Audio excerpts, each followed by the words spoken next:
Hello and welcome to the harvest season. My name is Al and I'm alone today. Yeah, Rochelle is a bit busy just now and so isn't able to take part in the podcast. So we're going to have a bit of an odd episode as it's going to be basically one long monologue from me. So apologies in advance for you having to hear so much of my voice. So the other thing is that obviously this podcast will be a little bit different in that we had something scheduled, but without the time and being able to record at a specific point with Rochelle, we weren't able to do that particular thing. You'll find out what that is hopefully early in the new year. It will be coming to you. I can't say what it is yet, but I'm very excited about what that episode will be. But sadly, we'll have to wait a little bit longer for that. In the meantime, I didn't have any real time to get something properly sorted for this episode. So instead of just skipping it, what I thought we'd do is I would go through the news as we normally do. And that's probably about it. So you'll probably get a reasonably short episode this week. No 2-hour episode of me talking about farming games. Don't you worry about that. So, Al, what have you been playing? Well, thank you, Al. That's a good question. I have mostly still been playing just Pokemon. There's a lot of Pokemon to play. I'm very much still enjoying it, and I'm currently working on finishing up my Pokedex and trying to get all the Gigantamax Pokemon, which is taking a long time, but it's good fun. I'm enjoying it, so yeah. Not a lot else other than that, I don't think. I've been playing a bit of Pokemon Go as I walk around, obviously, and I've been looking at all the other games that I really want to play, but not as much as Pokemon quite yet. So hopefully we'll be getting back into some Doraemon Story of Seasons in the new year. We'll see how long I keep going with Pokemon. I feel like this has been the Pokemon game that I've played more without a real break for quite a long time, maybe since X and Y, I think. Just because there's so many different things to do and it's a lot of fun to play. So that's what I've been playing. Yay! So I'm going to talk about some news. First off, we have Littlewood. There have been quite a few Littlewood updates that we've not mentioned. The first one because I just forgot to actually mention what it was when it ended up being released. And the other two because of when we ended up recording, there's ended up being 2 releases since the last time we recorded. This episode's being recorded very close to the time when we release. So it's probably the most up-to-date podcast episode we'll ever have. I think I've got 24 hours to get this out, so there we go. So there have been 3 updates, 0.84, 0.85 and 0.86. 0.84 adds the special moments, which are the kind of standard things you get in these games where when you hit certain friendship levels with the other townsfolk, you'll get special moments with them, cutscenes, these sorts of things. They all happen on the town square, so you need to have that town square built. And apparently, which is really nice, I like this, view them all in your journal once you've seen them in the first place. So you can go back and watch them all, which is a really nice addition to that. And obviously there's lots of little things as well, some bug fixes and some small features and that sort of thing. The next update was 0.85. This added a bunch of new interesting features. So there's the crafting workshop, which is for crafting some things, obviously. I've not actually played with that yet, because obviously, as I said, I've mostly been playing Pokemon, and I will at some point play Littlewood again. But hopefully it'll be on the Switch soon, and then I can get on. Other features they added in that release are the paintbrush for changing the colour of structures, so I think you can change the walls and the roof separately, which is quite cool. A new watering can tool, I presume that's needed for watering the crops, which it didn't have before. I'm sure it had something like that, but it must have not. And some other small things as well. And the final Littlewood update, since we've last talked about it, is 0.86, which just came out a couple of days ago. I think it was last Sunday, just 2 days ago from when I am now, 3 from when this is released. And the big update for that one is that there's new coloured dirt tiles, so your paths around the village can be lots of different colours, which is pretty cool. You can buy them at the decor shop. That's Mel's shop. The other thing that this is really interesting is one of the things that we talked about in the episode we did on Littlewood was about the road out of the village and whether that would ever do anything. And it looks like it is going to do something, because this adds the what is called the adventure launchpad at the bottom of the map. It's not implemented yet, but it is there as a visual clue. So hopefully that will be implemented sometime soon, and it won't really frustrate me having this road that I can't walk down. And there's lots of other bug fixes in this as well, which is really good. So that's a lot of updates for Littlewood. If you've not played Littlewood before, and you're fine with playing in early access, it's a really good game, and probably a good time to get into it because there's lots of new updates.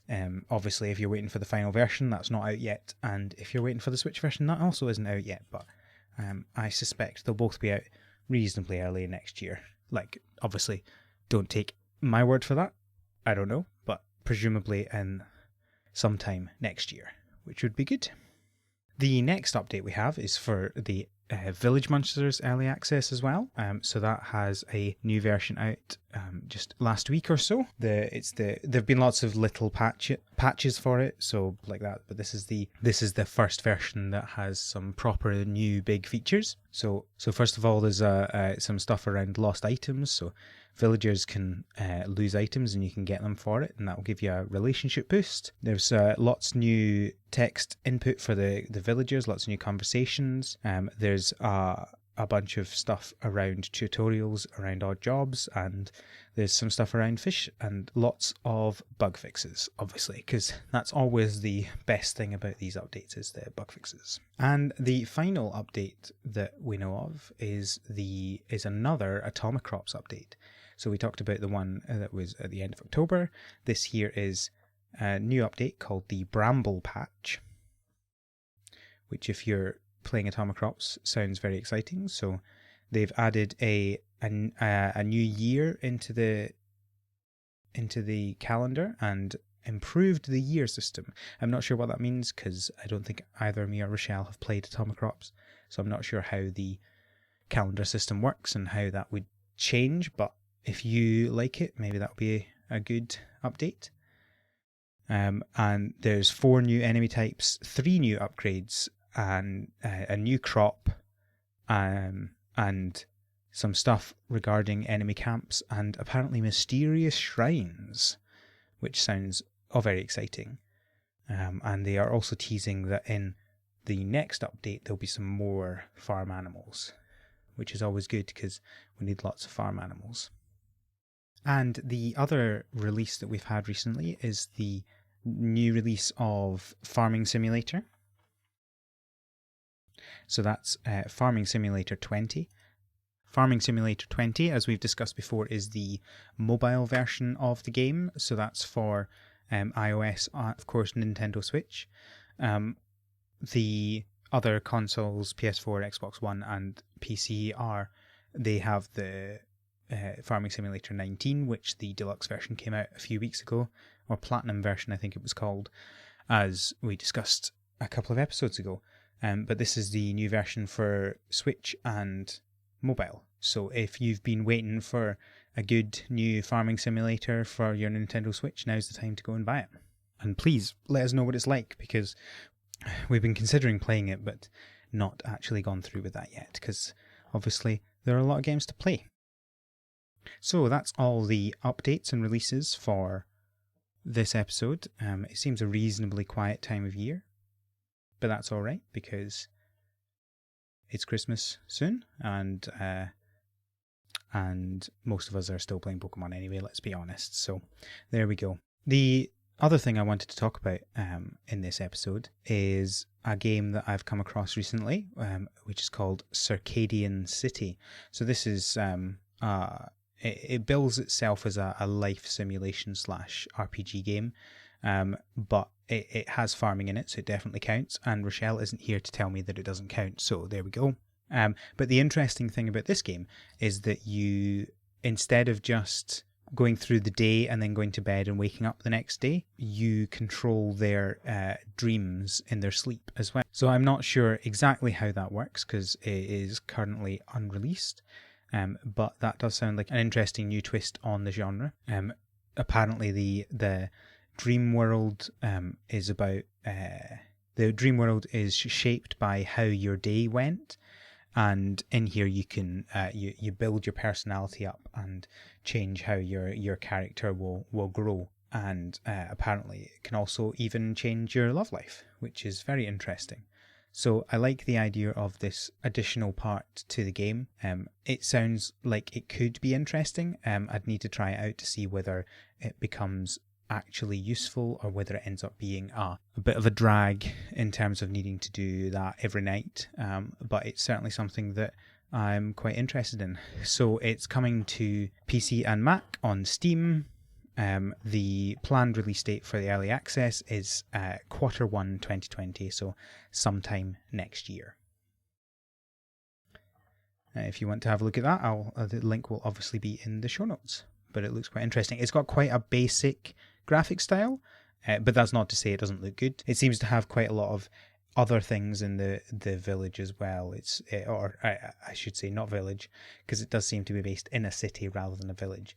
So there seem to be lots of, kind of high-rise buildings and what looks like an internet cafe. I don't know whether those things still exist or not. Bars and a music shop where you can buy instruments, these sorts of things. So it looks quite interesting, because that's the other thing I hadn't ever really considered about these games, is they're almost always based in villages in the countryside. Whereas this one's actually based in a city, which is an interesting twist as well. So I think that's probably all for this episode. As I said, it's not a very long episode at all. It's quite a short one even.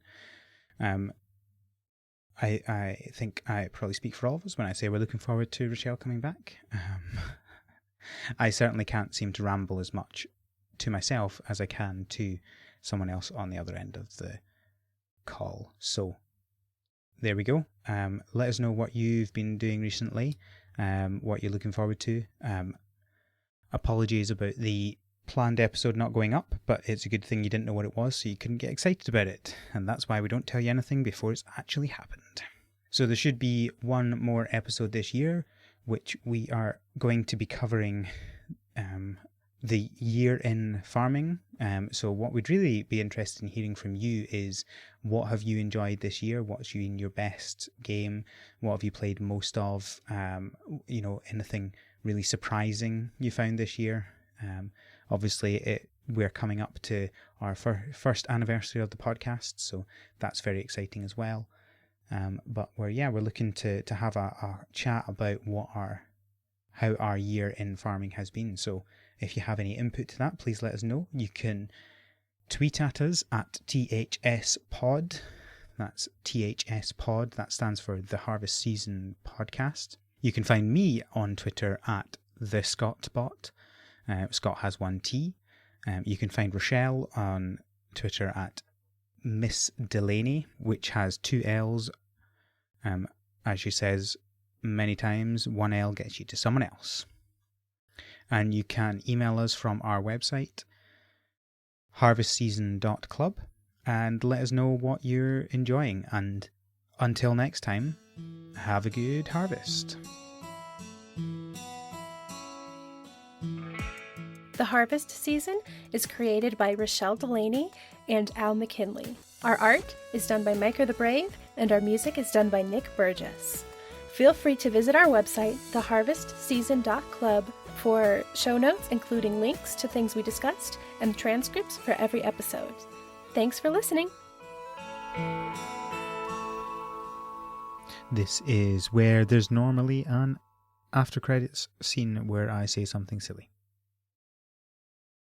Goodbye.